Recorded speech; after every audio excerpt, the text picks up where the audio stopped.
नमस्कार, बाखबर में आपका स्वागत है। मैं हूं राघवेंद्र सिंह। बाखबर में आज हम बात करेंगे मध्य प्रदेश में विधानसभा के उपचुनाव में छल चलेगा या बल चलेगा, और इसके साथ साथ फूल चलेगा कि फूल सिंह बरैया, क्योंकि कांग्रेस ने अपना ट्रम्प कार्ड बनाया फूल सिंह बरैया को, और उनके मुकाबले भाजपा की पूरी टीम है। और अब राज्यसभा के लिए निर्वाचित हुए ज्योतिरादित्य सिंधिया भी भाजपा के चेहरा होंगे चंबल ग्वालियर क्षेत्र में। तो महत्वपूर्ण चीज़ ये है कि अगला जो विधानसभा के उपचुनाव होने जा रहे हैं 24 सीटों पर, वहां मध्य प्रदेश में भाजपा के ग्वालियर चंबल में चेहरा होंगे ज्योतिरादित्य सिंधिया। उसके साथ मध्य प्रदेश के मुख्यमंत्री उनको एक तरह से कवरिंग फायर देंगे, यानी उनके साथ चलेंगे, और इसके साथ होंगे केंद्रीय मंत्री नरेंद्र सिंह तोमर और उसी चंबल ग्वालियर संभाग से रिश्ता रखने वाले नरोत्तम मिश्रा और भाजपा के प्रदेश अध्यक्ष विष्णुदत्त शर्मा। तो ये एक तरह का गणित है जिसमें कांग्रेस फूल सिंह बरैया को सामने लेके आ रही है। दलित वर्ग के हैं, उनके साथ रहेंगे दिग्विजय सिंह, कमलनाथ और डॉक्टर गोविंद सिंह। ये एक किस्म का चुनावी गणित है। महत्वपूर्ण है कि अब राज्यसभा चुनाव के बाद मध्य प्रदेश की विधानसभा चुनाव में किसकी लाज बचती है, राजा महाराजा की लाज बचती है या फिर रंग किसमें आगे निकल के आते हैं। महत्वपूर्ण है, इस पर हम बातचीत करेंगे विस्तार से।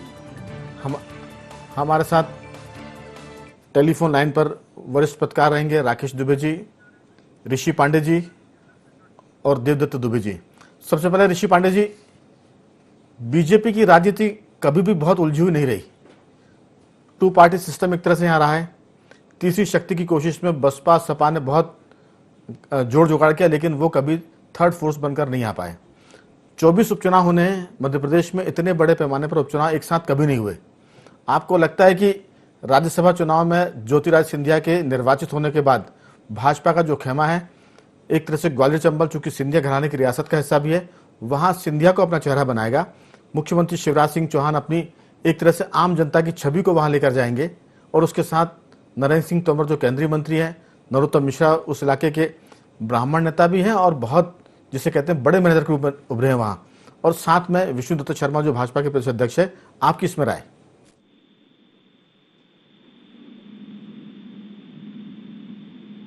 पांडे जी, मेरी आवाज सुन पा रहे हैं?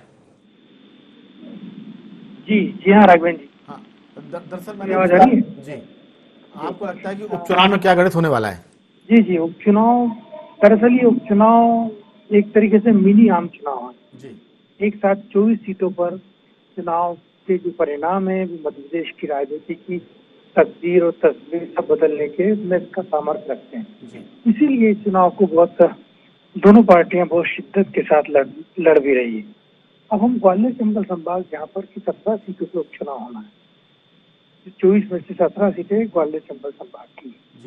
ये ग्वालियर चंबल संभाग राघवेंद्र जी पहले से ही भारतीय जनता पार्टी के बड़े नेताओं के, भारी भरकम नेताओं के दबाव में है।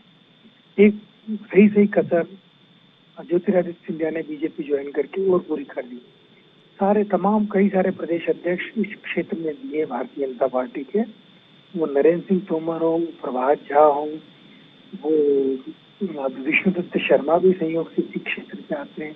इसके अलावा आप देखेंगे तो कप्तान सिंह सोलंकी है, नरोत्तम मिश्रा है, और तमाम ऐसे नेता है जो कि ग्वालियर चंबल संभाग को रिप्रेजेंट करते। तो ग्वालियर चंबल संभाग में भाजपा बहुत ही मजबूत राजनीतिक दल है, और यही वजह है कि हम जब इधर नजरें दौड़ाते हैं दूसरे खेमे कांग्रेस की तरफ, हम पाते हैं कि कांग्रेस में वो लीडरशिप नहीं है, और सिंधिया जी के कांग्रेस छोड़ने के बाद एक बड़ी दिक्कत वहाँ पे महसूस हो रही है, और कौन लीड करेगा कांग्रेस को, ये एक बहुत बड़ा सवाल है। उस स्थिति में कभी डॉक्टर गोविंद सिंह का नाम उभर के आता है, तो कभी रामनिवास रावत का नाम उभर के आता है। कांग्रेस के सामने सबसे बड़ी संकट ग्वालियर चंबल संभाग में लीडरशिप का है। अब फूल सिंह बरैया का जो नाम आया है वो एक मजबूरी के तहत आया है। फूल सिंह बरैया कांग्रेस के लिए एक थोड़ा सा गलत निर्णय हो गया था राज्यसभा चुनाव के लिए।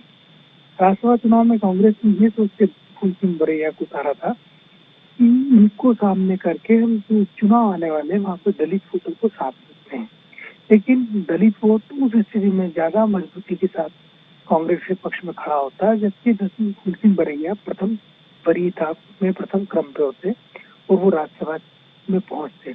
वो उल्टा उनको सिर्फ एक प्रतीक के तौर पर उतारा गया था, ये जानते हुए भी कि उनको हारना है, उनको बलि का बकरा बनाया। ये बात बीजेपी ने बहुत अच्छे से स्टेब्लिश कर दी है। अब बात आती है कि इन 17 सीटों पर एक उसी वरैया को इसलिए कांग्रेस आगे कर रही है क्योंकि वो जिस जाटव समुदाय को बिलोंग करते हैं, उस जाटव समुदाय का इस क्षेत्र में एक बड़ा जनाधार है। तो फूल सिंह बरैया को आगे करके हो सकता है उनको चुनाव भी लड़ा है कांग्रेस भांडेर विधानसभा चुनाव का। एक तरह से फूल सिंह बरैया ट्रम्प कार्ड है, उनको राज्यसभा चुनाव में शहादत के बाद ये कांग्रेस मौका दे रही है। लेकिन मैं पूछूंगा हमारे बाकी मेहमानों से, राकेश दुबे जी भी हमारे साथ हैं, जयराम शुक्ल जी भी और देवदत्त दुबे जी भी हैं, कि जो बात ऋषि पांडे जी कह रहे हैं वो उससे कितने इत्तेफाक रखते हैं। मैं इस बात पर भी ऋषि पांडे जी आपसे पूछूंगा अगली दौर की बातचीत में कि क्या फूल सिंह बरैया को चुनाव अगर कांग्रेस जिताती तो क्या दलित वोट कांग्रेस के पास शिफ्ट होता? इस तरह का फर्क पड़ता है क्या चुनाव में कि किसी एक लीडर के जीतने से वो वोट बैंक शिफ्ट हो जाए कांग्रेस की तरफ या बीजेपी की तरफ?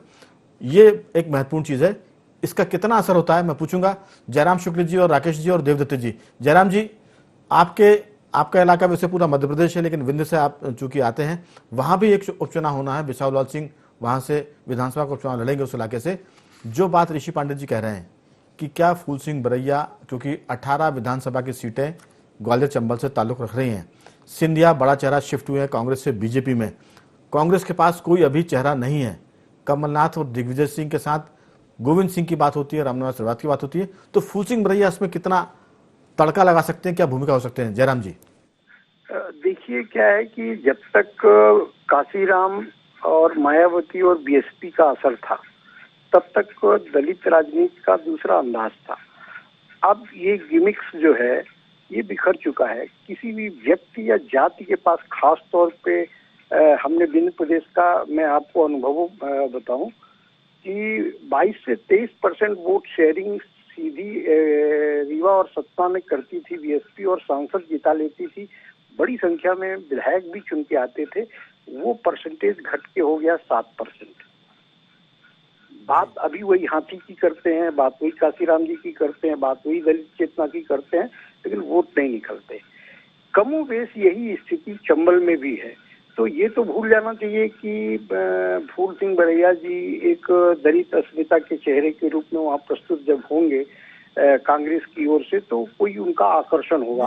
लेकिन डैमेज कंट्रोल तो हो सकता है, क्योंकि फूल सिंह बरैया राज्यसभा का चुनाव हार गए तो कांग्रेस को बजाय लाभ के नुकसान होने वाला था। उस नुकसान की भरपाई के लिए भांडेर से उनका नाम चल रहा है कि फूल सिंह बरैया भांडेर विधानसभा से उपचुनाव लड़ सकते हैं।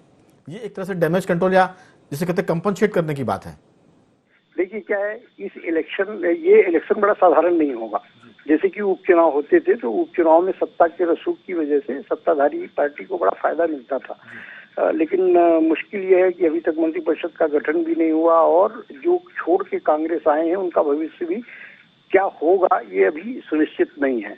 तो कुल मिला के ये बड़ा दिलचस्प चुनाव होगा, बड़ा कॉम्प्लिकेटेड चुनाव होगा। और प्रकृति ने ये कोरोना की जो मार फैला दी है, तो वो man to man, 1 to 1 public meeting, गांव में उस तरीके से आप ट्विटरबाजी नहीं कर सकते हो, आप फेसबुक में रैलियां गांव के लोगों को। कठिन होने वाला है, इसमें कोई शक नहीं, क्योंकि इसमें कई नेताओं का भविष्य भी तय होने वाला है।